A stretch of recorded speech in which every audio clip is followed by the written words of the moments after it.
investeerimisjutud.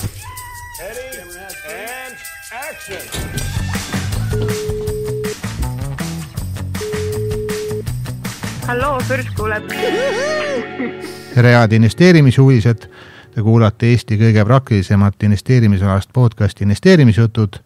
Täna on 10. november, minu nimi on Tarmo Tänias ja nagu ikka, minu vastas hea sõber ja kolleeg Meelis Maasik. Tere, Meelis! Ja tervist, Tarmo, ja tervist kõik kuulad. Vaatan, et sa oled kahtlased rõõmus, Meelis, et kas eelmise nädala langus sind kuidagi emotsionaalselt ei muserdanud? Noh, tegelikult eks tõesti turgudel on niisugused päris volatiilsed ajad, et siuke joojo turg on, kus turud hüppavad üles-alla, et tegelikult mulle pigem meeldib, kui turg läheb nagu konstantselt ilusti ülespoole, see annab nagu võimaluse rahulikumalt aktsiates sees olla, aga ja ma ütleks, pigem turg on läinud sinna korrektsiooni lainele. Ta ei ole veel liiga kaua kestnud ja seda oli näha ka eelmise nädala indeksite liikumisest, kus S&P siin kukkus nädalaga 1,6% ja Nasdaq seal 3% ja isegi reede hommikuks oli seis nagu oluliselt punasem, aga müstika, et reedel suutsid turud nagu ära taastuda ja tundub, et täna vähemalt futuurid paistsid nagu päris siukse tume-rohelised, et on hetkel väike põrge, aga siiski ma pigem oleks nagu ettevaatlikum ikkagist, et siukseid põrkeid oli eelmine nädala sees nagu nii mõnigi päev, et kus sellised kasvuaksed ja siuksed kuumad sektorid ikkagist üks päev oli paljud aktsiad -10%, -15%, teine päev jälle sama palju üleval ja kolmas päev uuesti nagu alla, et see on tegelikult aeg, kus siuksed investorid ja treidereid kaotavad kõige rohkem raha, et ega neid põrkeid ei suuda keegi täpselt ette prognoosida ja siis sahmitakse nagu niisama, et siis võite nagu endale haiget teha. No mina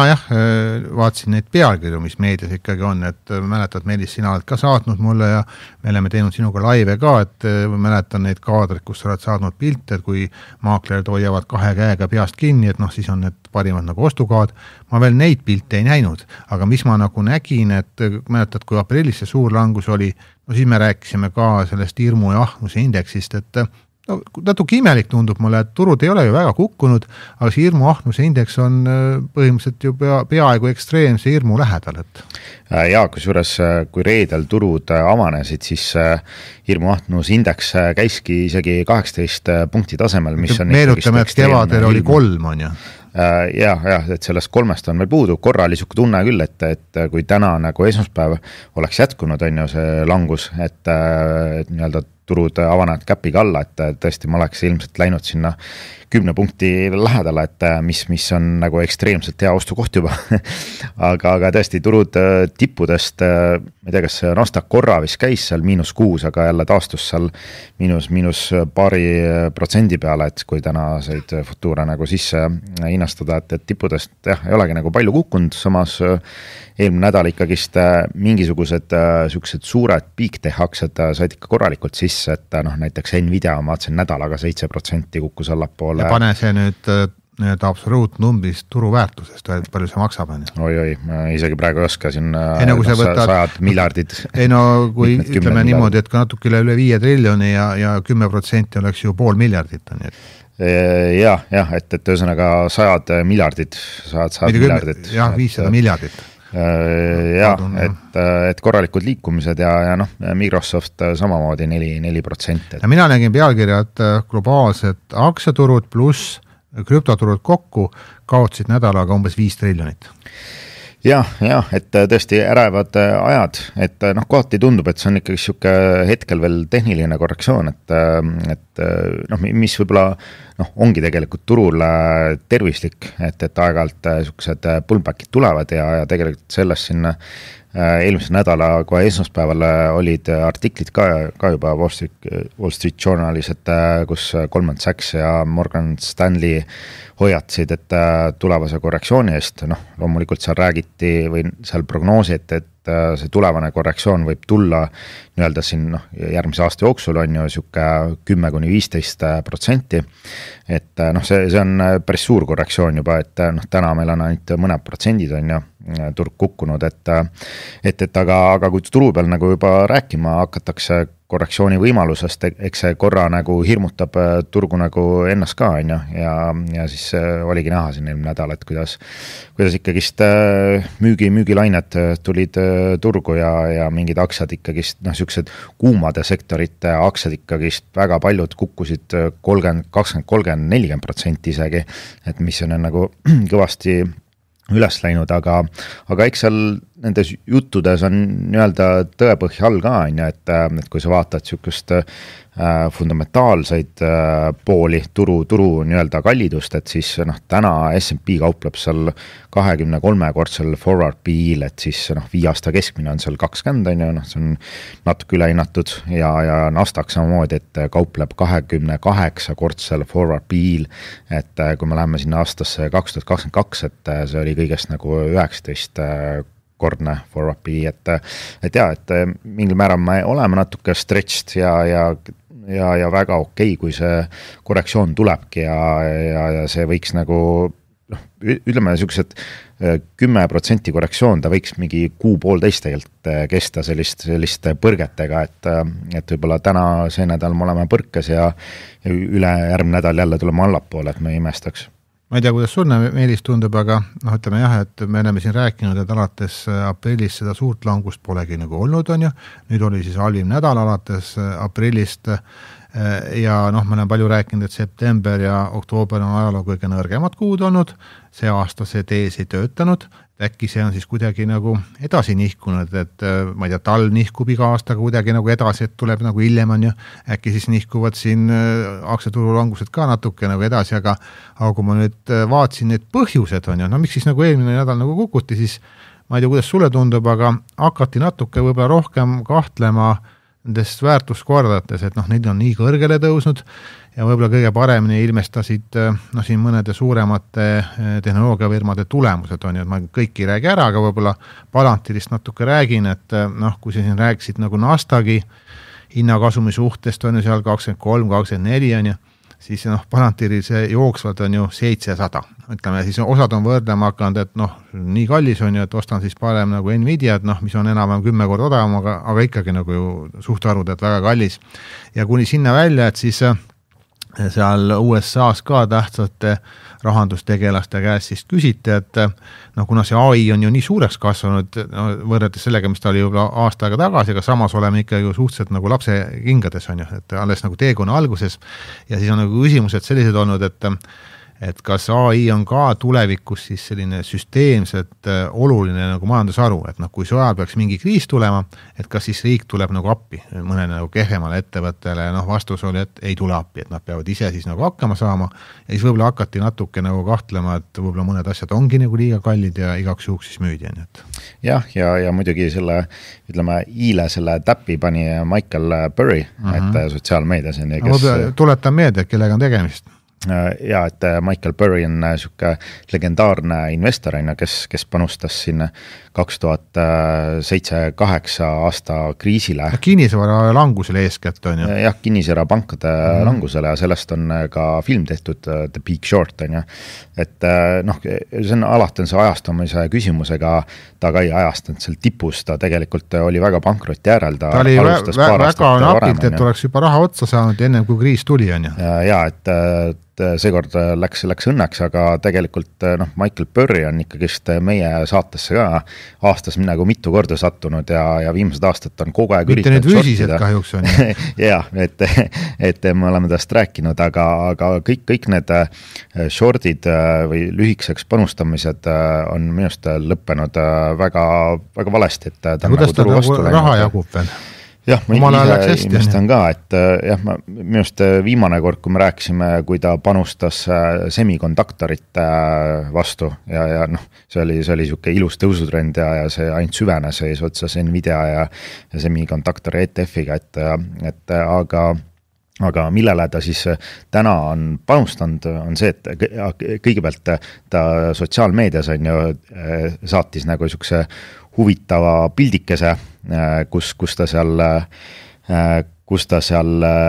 pani enda pildi selle Speak Shortist ja siis kirjutas alla, et sometimes we saw bubble ja siis turg hakkas uurima, et okei, mis värk on ja selle peale mindi sinna 13F raportit lehele. Kus ta tehingud on siis? Jah, et kus ütleme, niisugused investeerimiskehad peavad kord kvartalis nagu esitama enda investeeringute raporti ja siis sealt tuligi välja, et Barril on lühikesed positsioonid läbi put-optsioonide siis Palantirile ja Nvidiale. Suured summad? Ütleme, et seal tegelikult päris täpselt välja ei tule, et kui suurel summaliselt see on panused tehtud. Aga protsentuaalselt portfellist või? Jah, aga see näitab ka lihtsalt nominaali, et mis see nominaal võib olla hästi suur, aga samas kui sa võtad rahast väljast või hästi lühiajalist optsioon, et see ei näita mitte midagi, et minu arust ma mäletan, et seal Barri portfell on kuskil $100 miljonit, et ma arvan reaalselt on see, et ta võib-olla panustab 1-2% optsioonidesse, mis ta rahaliselt selle vääringus, et ta ei lähe nii-öelda all in, et ta liiga palju kaotanud, jah, aga sellest piisas, et turgu natuke hirmutada ja Palantir ja Nvidia siis alla müüa, tal oli vaata selle huvitav, enamus olid jah, sa mainisid need suuremad ära, Palantir ja Nvidia, nende müügioptsioonid, aga siis oli ka ostuoptsioon ja oli Pfizer, mis on näiteks ka suure Peetri portfellis, kellel tulid tulemused, oodatus natuke paremad, kinnitasid dividendipoliitikat, tõenäoliselt nagu kasvab edasi, pluss see Novo Nordisk, mille kohta meil oli ka küsimus mõni aeg tagasi, kus me ütlesime, meedis mainis, et ära osta nagu langevat nuga, selle Novol on küll nagu ainult halvasti läinud, et majandustulemused on vist 4 kvartalit järjest on nagu kasumuhoiatu siin olnud ja nüüd nagu kaotasid võidujooksu sellele ütleme Metsera ostule, mis on siis selline uus kaalulangetus, ütleme ravimifirma ja siis Novo tahtis haldus selle ära osta, aga Pfizer pakkus rohkem lihtsalt ja sa ei pea 10 miljardiga endale ja põhimõtteliselt nagu Novo on igalt poolt kaotanud. Jah, ja kaotas ka eelmine nädal, ma vaatasin aktsia hind pani veel 7% allapoole, ja lisaks vist tulid uudised, et see Novo Nordisk tõmbas veel müügiootusi allapoole. Nad jäid ühest sellisest uuest potentsiaalsest ravimikandidaadist ilma, Jah, pluss müügi tulemused on ju, et ja vist seal mainiti ka, et turul ikkagist on täna tulemas hästi palju alternatiive just selle Vegovile ja Ozempicule, et mis on väga sarnased nii-öelda tooted, et ei lähe sellel Novo Nordiskil hetkel hästi, jah, aga räägime, mis veel võib-olla silma ja mulle, ja võib-olla seda tasus ka mainid, et kautate seast, et siis ka krüptol oli päris siuke punane nädal. Kas Bitcoin käis korra alla $100,000 ära vist on? Jah, korra käis alla $100,000 ära, siin hommikul vaatasin 106,000 jälle tagasi, et siuke kiire siuke flush tehti, et likvideeriti jälle $2 miljardi eest varasid, et võib-olla see 2 miljardit tundub nagu suur summa, tegelikult see on nagu köömes, mis siin nagu eelmise selle flash crashiga toimus, kus likvideeriti seal päeva jooksul mingi $19 miljardi ulatuses Bitcoini positsioon, aga sellest piisas nagu, et Bitcoin korraks nagu 7% allapoole lükata, aga mis võib-olla natuke on niisugune tehniline pool on Bitcoinil nagu ettevaatlikumaks läinud, et kuna me läheneme ka Bitcoinil sellisesse 4. ma tahtsin sinna jõuda just, et Meelis räägib ikkagi, ma ei mäleta kui kaua, aga tükk aega oled rääkinud, et iga 4. aasta on langusaasta. Ja nüüd järgmine 2026 on ka nii-öelda see 4. aasta, mis ajalooliselt on Bitcoini kõige nõrgem aasta ja kuna see Bitcoin on nagu, me oleme ise ka aastaid rääkinud, et kogu aeg siuke roheline pai-signaal, et siis täna ma võib-olla natuke oleks ettevaatlikum Bitcoiniga, et just tänu sellele hooajalisusele ja siin mingid analüütikud ennustavad ka, et seal kuskil 80-85 000, et võib ka kuskile sinna levelini minna siin lähiajal, et aga vaatame, et mis see Bitcoin edasi siin teeb. Aga ennem kui me läheme, ütleme, nende suuremate olulisemate ettevõtete eelmise nädala tulemustele, ma võib natuke räägin sest tausta ka, mis nagu Ameerika majanduses on üldse nagu makropoole peal, et noh, selles mõttes on nagu huvitav, et noh, ütleme, miks täna on turud rohelised, on päris suur lootus, et valitsusasutuste see streik noh, põhimõtteliselt lõpeb ära, noh, ütleme, ta täna on juba läinud ajaloo kõige pikemaks, et ta on selles mõttes päris kallis lõbu, et iga nädal on maksnud keskmiselt $15 miljardit, noh siis nagu Ameerika maksumaksjatele, ja nüüd on natuke lootust, et vabariiksed ja demokraadid nagu lõpevad ära ja noh, seda oleks kindlasti nagu Trumpile vaja ja noh, ühelt poolt Trump on siis noh, tahtnud ju kogu aeg, et noh, ütleme, et raha hind oleks nagu odavam ja siis teisipidi, et ravimite hinnad oleks nagu odavamad, et noh, kui me siin rääkisime Novost, et kellel ei lähe hästi, siis eelmine nädal ju president Trumpiga surusid seal kätt ja ma ei tea, kui rahul nad tegelikult olid, aga oli Novo Nordiski juht ja oli Eli Lilly juht on ju, kes mõlemad pidid päris palju nende kaalulangetusravimite hinda ju langetama ja tarbija nagu võidaks ja siis Trump sai seda jälle nagu noh, siis nagu näidata, et tema nagu selline suur töövõit.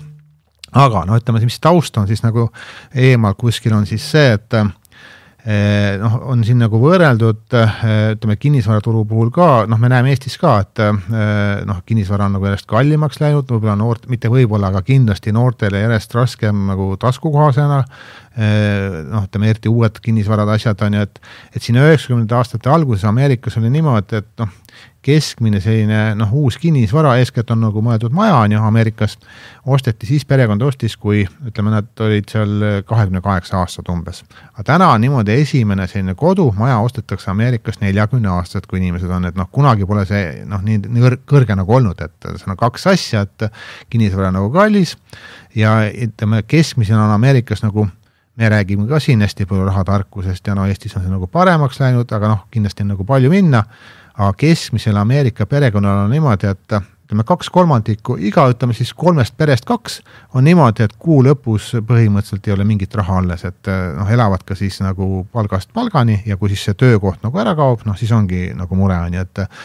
et noh, see on siis kindlasti nagu selline noh, mis teeb võib-olla natuke ka Trumpi nagu närviliseks ja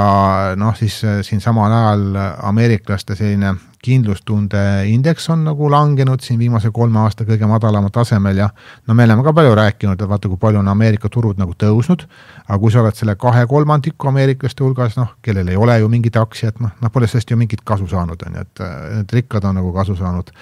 ja siis ütleme oktoobris no ütleme, siin küsiti ka Ameerika Keskpanga presidendi käest, et noh, tööturg on ju, kuidas see AI seda mõjutab, et noh, vastus oli, et kindlasti mõjutab, seda mõju ulatust on nagu raske nagu prognoosida, aga kui nüüd võtta nagu oktoobrikuud ainult ja noh, viimased noh, ütleme siis 20 aastat järjest, siis oli nagu kõige rohkem koondamisi Ameerika majanduses, et noh, ehk siis nagu tööturg ka nagu nõrgem on ju, et ja noh, see on siis võib-olla miks siis Trump siin rabeleb oma intressidega ja rabeleb siin ravimifirmadega ja nagu ma ütlesin, enamust inimestel on väga raske või keeruline oma rahadega hakkama saada, aga siis on üks mees, kes on kindlasti väga rõõmus ja kellel kinnitati lõpuks siis see optsioonipakett ära ja kui ta selle, me korra rääkisime ka sellest saatest, aga tal on võimalik $1 trillion teenida. Jah, see mees on Elon Musk on ju, kellel tõesti rahaga probleemi ei ole väga tükk aeg olnud ja ilmselt kui tal kõik need plaanid nagu õnnestuvad, mis siin see oli 10 aastat ja 12 erinevat etappi ma vaatasin ja sa vist mainisid ka, et esimene optsiooniprogramm avaneb ta siis, kui Tesla turuväärtus on 2 triljonit ja praegu on kuskil 1,5 on ju, et ja siis noh, loomulikult ega see lihtsalt ei tule, aga tõesti, kui Musk suudab ikkagist neid eesmärke tasapisi nagu täita, et seal noh, kõik see erinevad need automüügimahud on ju siis robotaksi turule tulek lisaks noh, tänapäeval või täna on juba koos, ütleme, plaan on see Optimus nii-öelda Tesla robot on ju seeria tootmisesse panna, lisaks isesõitu autotehnoloogia müük ja noh, seal on kõik veel numbrid on ju taga, et mis sa nagu kõik täitma pead, aga kui sa suudad neid tasapisi täita ja see 1 triljon on su motivatsiooniks on ju, et siis täiesti vabalt, et Elon Muskist saabki üks esimesi noh, inimesi maailmas, kelle varade väärtus noh, ongi seal $1 triljon ja rohkem ja mis tähendaks siis... No palju kandidaate ei ole, on ju. Jah, noh... Nvidia ka, aga ma ei tea, palju on siis selle Nvidia põhiomaniku osalus protsentuaalselt on, aga seal ei ole nii suur minu teada. Vist ei ole nii suur, et no sisuliselt kui Musk saab 1 triljoni, siis ta on 25% omanik Teslas, et väga, väga suure osalusega, et ühes suurimas ettevõttes maailmas. Aga mõtleme muidugi siis Nvidia juht mainis seda, et tema ikkagi näeb, kuna Trump ka takistab nende kõige võimsamate kiipide müüki nagu hiinastele, et ikkagi Hiina veidi pikemas perspektiivis võib nagu isegi nagu arengus aiga USA-st mööda minna. Nii suur on nagu Hiina valitsuse nagu toetus ka. Jah, et see jäi silma, et tõesti Hiina ja USA on siin väga, väga, väga konkurentsis. Kedagi teist ei olegi ju. Euroopas ei ole ju kedagi on. Jah, Euroopa on niisugune järelsõrk ja aga vaadates siin veel nagu niisuguse huvitavaid tulemusi, siis Palantir, et tuli tulemustega välja, et korra isegi aktsia sööstis sinna all-time high 220. Jaa, +5 oli või sinna lähedal pluss. Jah, aga siis kahjuks turul tuli korrektsioon peale ja kõik asjad nagu müüdi alla, et Palantir kokkuvõttes nagu lõpetas nädala 13% allpool, aga siiski tegelikult tulemustes ei pidanud pettuma, et kui sa vaatad nii-öelda revenuesid year over year nagu kasvu 63% ja nad näevad, et revenued jätkavad siiski edasi ka veel kasvamist, et päris suure või kiires tempos. Seal on võtmesõna kindlasti, ajaloos on, et enamus turusid on nagu Ameerika valitsused tulnud, et rohkem peaks nagu ettevõtete tulema hakkama. Jah, et eks selle poole liigutakse aga kui sa vaatad ettevõtte operating margin, et 51%, see on ka aastaga nagu kasvanud 38 pealt 51 peale, et vaba rahavoog on ju 24% kasvu aastaga, et cash on neil korralikult, et niisugused tugevad numbrid muidugi, eks see valuation ongi neil täna kosmoses, aga vaata, kui ta isegi kasvatab kasumit 7 korda, siis sa pead ikkagi ootama 100 aastat, et kasumiga tagasi teenida see asi. Jah, minust tal praegu jookse P on 300, et 300 aastat. Okei, suur lohutus. et 300 aastasel kasumil kaupleb ettevõtte, et seal on nagu jõhkrad ootused sees, et sisuliselt tõenäoliselt ootus ongi see, et igal aastal järgmised 30-40 aastat peaks nagu 40% aastas kasumit kasvama, et siis võib-olla õigustaks seda, et aga keegi nii pikalt ei suuda ja mida suuremaks see turuväärtus nagu läheb, seda raskem on ju kasumit ka kasvatada sellises tempos on. Jah, aga siis Ireen, et sinu lemmik? Meie lemmik. Eriti sinu. et eelmine nädal olid tulemused ja deal nii-öelda selle Microsoftiga ka, et tõesti, et selle aktsia kohta võib öelda, et tegemist olid ikkagist monster tulemustega. Ja vaata, selles mõttes on ka huvitav, korra segan see meelis vahele, et kui paljud asjad nagu müüdi päris nagu musta auku on ju, siis Ireeni ju eriti ei müüdud on ju. Jah, lõpuks ta küll müüdi ära, aga mitte vähe võrreldes paljude teiste asjadega. Jah, ütleme nende tulemust uudise peale vaatasin, Ireen pani 25% eelturul üles, ja siis muidugi tuli see turu sentiment peale, kõik müüdi miinusesse, aga Ireen muidugi jäi plussi mingi 7-8%, aga tõesti seal ikkagist vaatad, kuidas nagu Bitcoini kaevandast on kasvamas nii-öelda AI data nii-öelda sentrite powerhouse ja sellest powerhouse'ist nii-öelda on kasvamas veelgi nii-öelda AI factory, see AI tehas on ju, et see on nagu täielik edulugu ja siin oli näha ka ikkagist, kes näiteks JP Morgan, et kellel on hinnasiht on Ireenil, ma ei tea, kes vist oli $26, et aga parasjagu JP Morgan ise on nagu Ireeni aktsiates nagu oluliselt positsiooni suurendanud seal 26 korda, et 2600% ja omad seal nüüd ligi $40 miljoni positsiooni. Ja üldiselt, mis veel nagu Ireeni kohta nagu eelmine nädal silma jäi, et ettevõte on hakanud saama aina enam nagu 3-kohalisi hinnasihte, et väga paljud tipptegijad, Kantor andis hinnasi 142 näiteks, Rot Capital tõstis 82-94 hinnasihti, Bernstein hinnasiht 125 ja nii edasi, 105 ja siin tuleb järjest ridu radapidi uusi hinnasiht ja kolmekohalisi. Aga kui korra nagu vaadata ka neid tulemustele peale ikkagist, et kõigepealt see deal Microsoftiga 9,7 miljardit $. See oli ikka kõige magusam, jah? See oli nagu kõige magusam ja mis selle deali tulemus on see, et kui täna Irenil on seal 23 000 GPU-d töös, siis järgmine aasta lõpuks peaks olema GPU-sid 140 000 juba, mis siis on tööl ja genereerivad nagu tulusid ja kui vaadata Ireni esimese kvartali tulusid, siis need olid $240 miljonit, see tähendab aastaga on 350% kasvu, meelet on ju, ja korralikult cash on neil 1,8 miljardit ja kui sa vaatad nagu net income'i, siis on kasvanud aastaga -50 miljonilt 384 miljonile. No see on ikka täielik nagu elukas cash, ütleme siuke USA rahalaev nagu. No küsimus on, et kuidas edasi jätkub, aga ma ütlen seesama Microsofti deal, no see ju ärgitab teisi suuremad ka nendega diile tegema. Ja, ütleme nii, et see Microsofti deal tõesti, ma arvan, et on siuke kvaliteeditempel on ju, et mis annab nagu kindlust edaspidi suuri tehingut teha ja kui sa nagu paned veel nagu teise otsa pealt vaadates, et kui see Microsofti deal nüüd jõustub, kui seal järgmise aasta lõpuks ongi 140 000 GPU-d iFactoris, et tegelikult see on ainult 16% nende kogu jõudlusest, et neil on nii-öelda laos ja välja arendamata neid iFactorid 3 gigavatti eest, et täna on seal ainult 16% ulatuses nii-öelda broneeritud, et sisuliselt neil enamus on nii-öelda vaba veel seda jõudlust, et kui sa nagu seda 3 gigavatti nii-öelda täis paned neid GPU-sid, siis seal võib olla vabalt ka 1,5 miljonit GPU-d on ja kui sa kõik need 1,5 miljonit GPU-d täis paned, siis tõenäoliselt sul on nii-öelda aastased revenue'd seal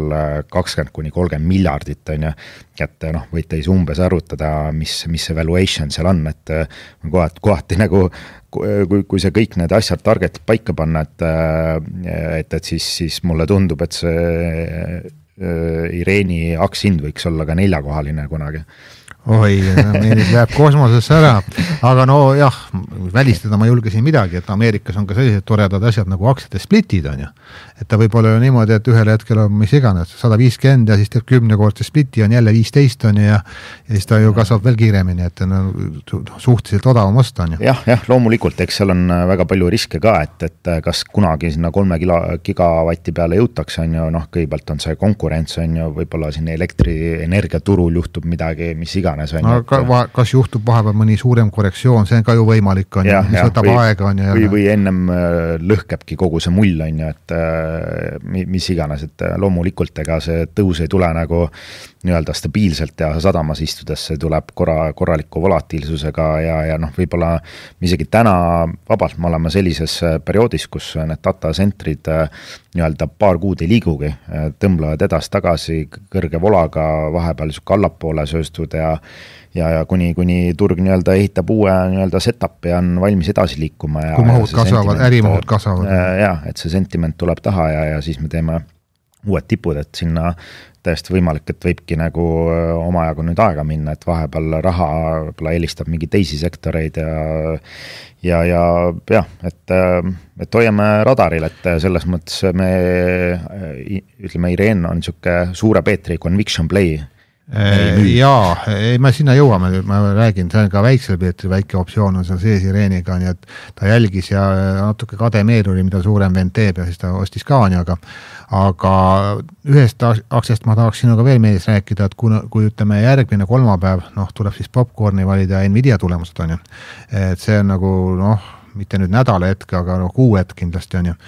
siis eelmine nädal oli ju tema peamise konkurendi AMD tulemused on ju, seal oli natuke sarnane Palantiiriga, ütleme, ta ei ole fundamentaalselt nii kallis, ta nüüd nii palju liikunud, läks ka tulemuste peale algus paar protsenti nagu üles, aga siis müüdi ju kogu turg müüdi alla ja ma vaatan täna ta on jälle kenasti plussis siin, et aga ma vaatasin, tulemused tegelikult olid head, revenud aastaga 36% kasvu, nii-öelda data centrit revenud 22% kasvu ja net income 61% kasvu aastaga, et noh, need numbrid vaatab peale tõesti, et suunurgad lähevad ülespool, et ja siin erinevad analüüsimajad tõstsid tegelikult hinnasihti ka, et siin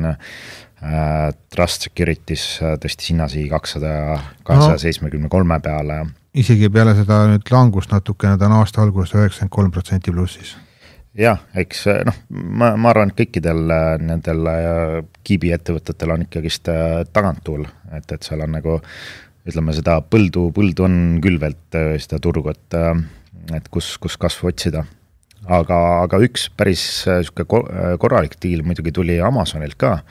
et kus Amazon OpenAI-d pead silmas. Jah, OpenAI-ga tegi siin koostöölepingu, mille väärtus on seal $38 miljardit ja 7 aasta pikkune leping, et päris suur ikka, 38 miljardit, Ireen sai on ligi 10 miljardit, aga sisuliselt on see leping, mis ta hõlmab, on see, et Amazon pakub siis OpenAI-le arvutusjõudlust ja seega nii-öelda see Amazon ise ostab Nvidia GPU-d on ju, ja nii-öelda majutab need GPU-d sinna oma pilveserveritesse ja siis OpenAI lihtsalt saab seda jõudlust läbi Amazoni kasutada ja mis on nagu huvitav on see, et ega Amazon nagu ise ei suuda ka järjest nii-öelda need andmekeskused juurde ehitada, siis Amazon läks sellise ettevõtte juurde nagu Zephyr Mining, Zephyr on see lühinimi ja kes on samamoodi olnud ja isegi praegu on krüptokaevandaja, aga kes on samamoodi enda nii-öelda äri pööramas nende datacentrite poole ümber, nii nagu Ireen on seda tegemas ja nii-öelda see Zephyr ja Amazon sõlmisid omavahel sellise jõudluse diili, nii-öelda datacentrite arvutuse jõudluse diili, et kus rahaline välju oli seal 5,5 miljardit ja leping on 15 aasta pikkune, nii et see Zephyr siis mining pakub Amazon Web Service'ele nii-öelda neid data centreid ja AI Factory nii-öelda teenust. Et jah, et siuksed diilid kogu aeg siin liiguvad, et järjest suurte tegijate vahel. No ennem kui me läheme, siis ma arvan kuulajad huvitava sellise virtuaalportfellide juurde, et kuidas siis väike ja Suur-Peeter selle keerulise nädala nagu üle elasid, võin kohe öelda, et Suur-Peeter sai ka nüüd natukene haiget on ju, mis on ka loogiline ja kohe jõuame, aga enne ma võib-olla siis natuke räägin, mis meil see nädal on ees ootamas siin nagu tulemuste poole pealt, et täna on Ameerikas siis Pahveti üks suur osalus, Occidental Petroleum tuleb enda tulemustega, siis täna tuleb ka Rigetti, kes on põhimõtteliselt siis nagu INQ, üks nagu selline konkurent on ja hästi volatiline. Portfellis ka on ju. Jah, et portfellis ka. Tallinna Sadamal tulid täna tulemused, olid oodatust nagu paremad, homme on Oklo, me oleme sellest aeg-ajalt rääkinud on ju, ja Beyond Meat on ju, mõlemad sellised teravad asjad. Kolmapäeval on Ignitis siit Baltikumist on ja Cisco, aga mis on nagu huvitav, neljapäeval peaks tulema Ameerika mitte tööturu, aga inflatsiooni numbrit oktoobrikuu kohta on ju. Nüüd on küsimus, et kas need nagu reaalselt tulevad, et need valitsusasutused on nagu eemal olnud on ju. Ja siin on juba välja toodud, et kui ei peaks tulema, siis see on esmakordselt üle 100 aasta jooksul, kus siis nagu aegreas jääb nagu üks auk sisse natukene, et oktoobrikuuses ei ole nagu numbreid. Ja mis võib-olla mõned tulemused veel, mis on üliolulised, on datacentrite ettevõtete tulemused, et täna peale turgu tuleb CoreWave'il ja ka Terafulfil, et need on ka samas sektoris, mis Ireen. Et ühesõnaga põnev õhtu on ootamas. Ja teisipäeval enne turgu tuleb Nebius, samamoodi datacentrite ettevõtte ja siis neljapäeval oli veel Bitfarms, et ma kindlasti hoian nendel ettevõtetel silma peal. No siis meil on järgmine nädal ka mida rääkida. Ja, et kuidas nad liiguvad, muidugi turusentiment on võib-olla natuke teine täna. Aga kui me siis räägime virtuaalportfellidest, siis Väike-Peeter mingid tehingud ei teinud, tema istub siin natuke rahulikumas otsas, et ta teravates asjadest on seda Ireeni 8% portfellist ja siis on siis seda krüpto- ja blockchaini ETF-i on siin 7,5%, aga hea uudis nii suurele kui väiksele Peetrile tuleb meil Soomest täna, et kus siis Morgan Stanley tõstab UPM 10 aktsia väljavaadet, et rahavood on oodatust nagu paremad ja see lisab ka nagu lootust, et ettevõte võib ka dividendi nagu kasvatama hakata ja tuuakse ka välja, et aktsia on siin ajaluselt suhteliselt nagu madalamate tasemete peale, et täna vaatasin on +4 plussis, et see UPM on meil kõige viimane asi, mis me oleme ostnud just nagu dividendi mõttes on ju, et selles mõttes on sellega kenasti kõik, aga kui me tuleme nüüd Suure Peetri juurde, siis ütleme, väärtusaktsiatest mingid tehingud ei teinud, aga kui meil eelmine nädal oli, ütleme siis see portfelli jaotus selline, et ütleme seal 60% kuskil oli, või natuke vähem, 58% oli kasvuaktsiad ja siis ülejäänud olid väärtusaktsiad, siis nüüd reedese sulgemise seisuga, põhimõtteliselt on nüüd niimoodi, et meil on kasvuaktsiatesse natuke üle kolmandiku ja ma näen siin nüüd üle pika aja punast värvi on ju, et seda sama Rigetid, kellel tulevad täna tulemused, me ostsime vähe õnneks seda 0,6% ulatuses portfellist, see suutis nädalaga 20% kukkuda, 3000 eurot ei ole nüüd Suure Peetri portfellis väga suur osakaal, aga ikkagi ma näen suurt miinust, 20%, siis Ritstech Robotics, mille me vahepeal kinni panime ja suutsime väikse positsiooni tagasi, suutis -31 nagu teha, et ikka päris suur kukkumine on ju. Aga me vist ei ole Meelist nii palju asju korraga ühe nädala jooksul nagu positsioonidega kinni pannud on ju, aga me oleme seda varem rääkinud, et sellistele teravamatele asjadele me oleme ikkagi nagu sellist toplossid nagu peale pannud, see NIO on meile natuke ettevaatlikuks teinud siin ajalooliselt on ju. Ja siis mitmed asjad kukkusid siin stopiga välja või me ise ei tahtnud nagu miinusesse lasta, et me saime küll miinus siin, ma vaatan tempus, mis meil sees oli, -6% läks välja, -1500 eurot, siis oli see Amplius Technologies, see oli kõige suurema miinusega, -10%, -2500 eurot rahaliselt on ju. Siis AMD oli väikse plussiga pluss müüki, on siis sama TAV oli süvõt nulliga müüki, Symbiotic oli päris suure kasumiga, 22%, sama Neebus me läksime välja, on ju, ootame, vaatame, mis need tulemused nagu teevad, on ju, kaasal nulli lähedal, siis üks viimased osta see Apple Digital -5%, jälle 2200 eurot, kui sa niimoodi kokku loed, siis Suur Peeter siin korjas ikka nagu miinused päris hästi, on ju, Symbiotic muidugi 13 000 tõi plussi, on ju, ja siis see Whiteweaver oli ka viimane -2%, 500 eurot, et ma natuke rääkisin Meelis, et miks me müüsime ja paljud tehnilised ka, aga mis sa lisad sellele, et meil oleme pole tükk aega, täna on nagu lihtne öelda, et turg on ju kenasti lussis, et võib-olla nagu vale otsus on ju, aga distsipliini peab hoidma, on ju. Jah, et eks pigem on see märksõna risk management, et riskide haldus, et me ei tahtnud lasta ühesõnaga suuri miinuseid portfelli ja me ei tahtnud lasta ka positsioone, mis olid nagu eelnevalt kahjumisse, seega meil on see kogemus nii aga olnud, et kus me oleme päris hea kasumiga lasknud lõpuks miinusesse asja. Ja, et pigem väga lihtne on tegelikult maha müüa, et see on see mindseti küsimus, et sa saad iga kell selle ettevõtte või selle aktsia nagu uuesti. Aga emotsionaalselt see meil on nagu virtuaalportfell, nagu päris raha, meil on endal ka päris rahaga positsioonid ka, on ju, et seal on nagu teine emotsioon, on ju, aga lõppkokkuvõttes sa pead ikkagi distsipliini hoidma, on ju, et ei saa nagu kinni jääda mõne üksiku positsiooni miinusesse, tuleb vaadata ikkagi portfelli kui tervikut. Jah, ja eks see kogu see turg nagu andis selliseid signaale, et mingi päev turud üli plussis, mingi päev jälle täiesti sügaval punases on ju, ja ütleme see volatiilsus, pigem sul on mõistlik enda positsioone kaitsta, las see volatiilsus rauneb maha, me olemegi on ju korrektsioonis, lähme kuuega veel siin allapoole, et kui sa need positsioonid lased alguses nagu natuke miinusesse, siis tuleb üks siuke päev, siis need positsioonid on sul kõik järsku 20-30% miinuses ja siis sa ei tahagi müüa, aga tõenäoliselt see langus võib nagu jätkuda ja siis lõpus ongi need kõik positsioonid sul 40-50% miinuses, et seda nagu välistada, siis meil ongi siuke kapitali säilitamine olulisem täna, et kiiresti risk-offi, vaatame kõrvalt, kui turg annab signaali ja meile tundub, et on turg nagu maha rahunenud, mingi kindlam trend hakkab formuleerima, et siis me vabalt võtame need samad asjad uuest sisse, kui on õige hetk. Jah, ütleme see raha, siis meil lühiajaliselt on selles samas USA Treasury's on ju alla 1 aasta, et valitsuse võlakirja ETF-is, no mis tiksub tänasel 4%-ga aastas kuskil on ju.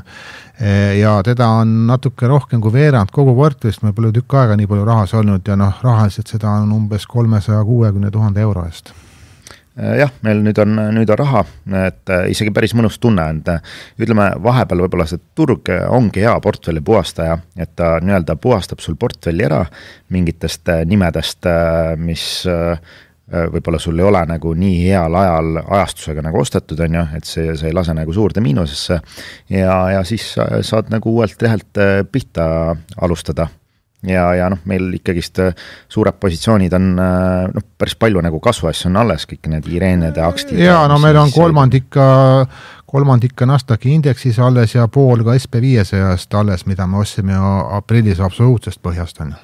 Jah, et täna küll suke vastik vaadata, et kõik stokid on päris sukesed rohelised.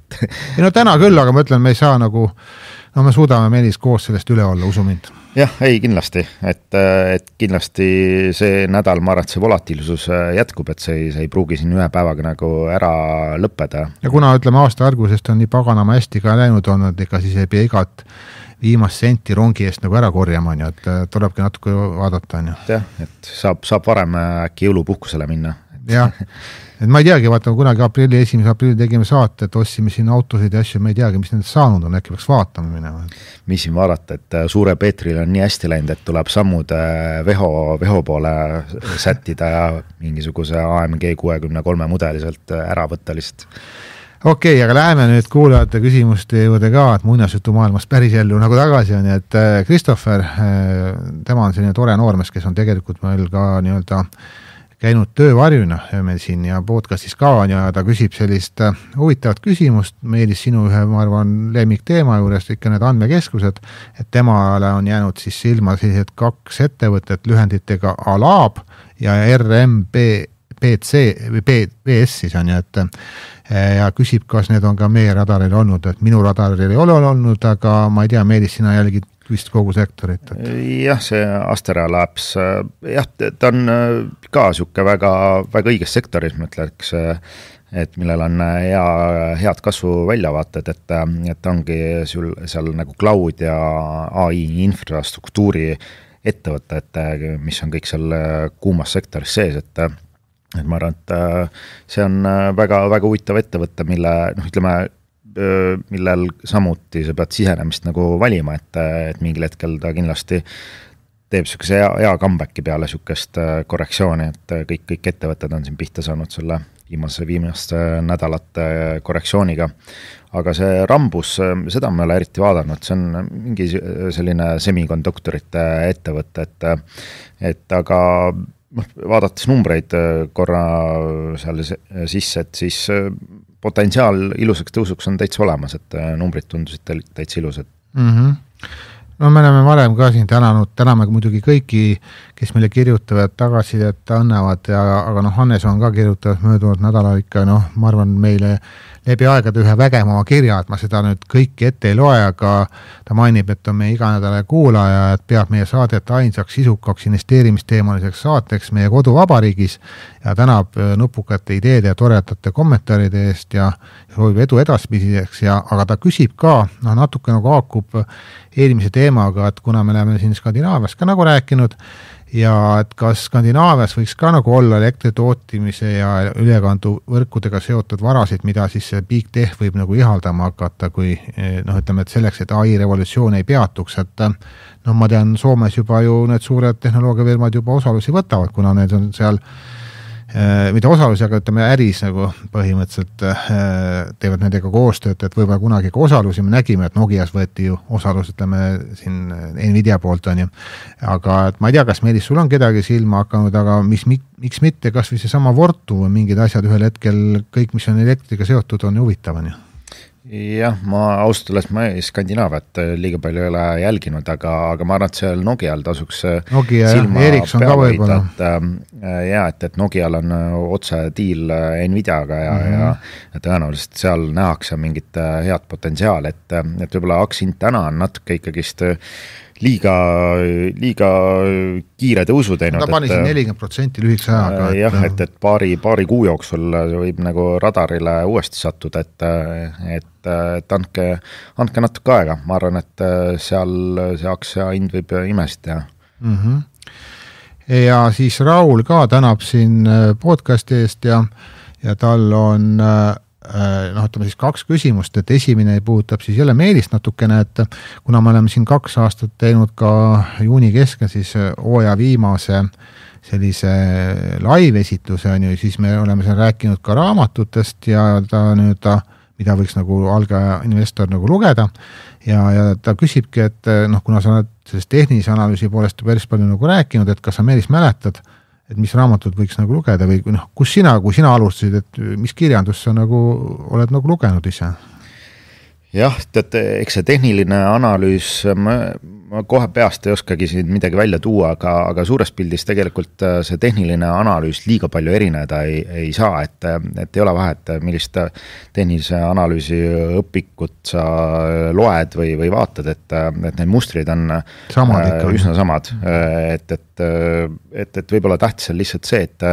et kui need mustrid kõik läbi vaadata. Samad asjad on tegelikult ka interneti saitidel olemas, on ju, et isegi ma arvan, mingist Chartsis sa saad lugeda kogu seda teooriat, kõiki need mustrid on ju, et nad on kõik olemas. Ja võib-olla tähtis on see, et jah, see oleks nende mustritega nii-öelda kursis ja teine asi on ikkagi see praktiline graafikute jälgimine ja avatamine, et kus sul tekibki nii-öelda see lihasmälu on ju,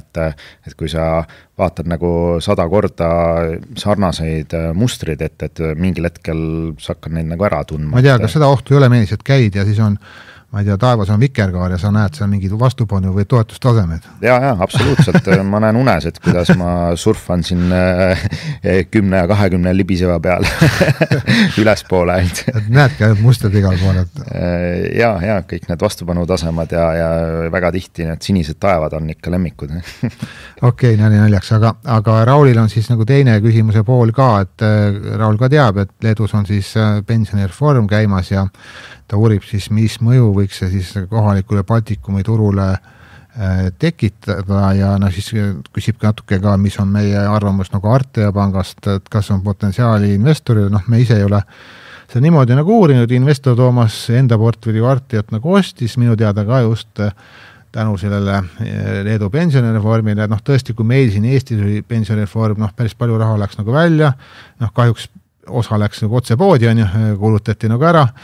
päris palju raha jäi lihtsalt nagu inimestele kontodele seisma, aga jõudis ju kohalikule börsile ka ja ma mäletame, siis olid Tallinna börsil ka veel päris head ajad,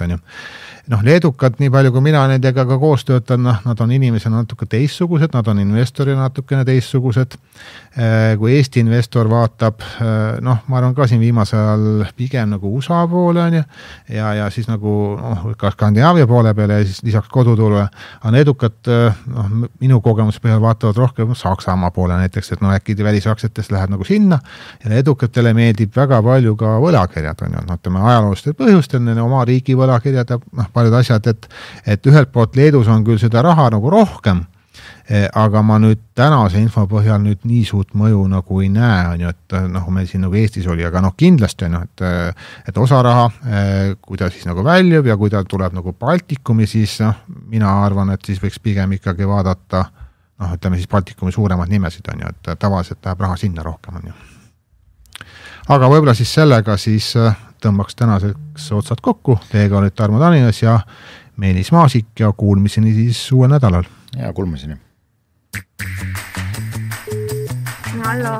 Juhu! Kuule, siia lõppu tahtsin veel sulle öelda, et finantsteenust pakub Swedbank AS tutvu tingimustega ja pea nõu. Esitatud teave on informatiivne, tegemist ei ole investeerimissoovitusega ega kutsega osta või müüa väärtpabereid või teha muid tehinguid. Teave emitentide tegevuse kohta tugineb nende finantsaruannetel ja muudel avalikel allikatel. Cool, aga mis see emitentide on? Ei teagi niimoodi vahe praegu öelda. Ma ei tea. No see, pane nüüd. Pane ära toru. Näe. Ciao. Ciao.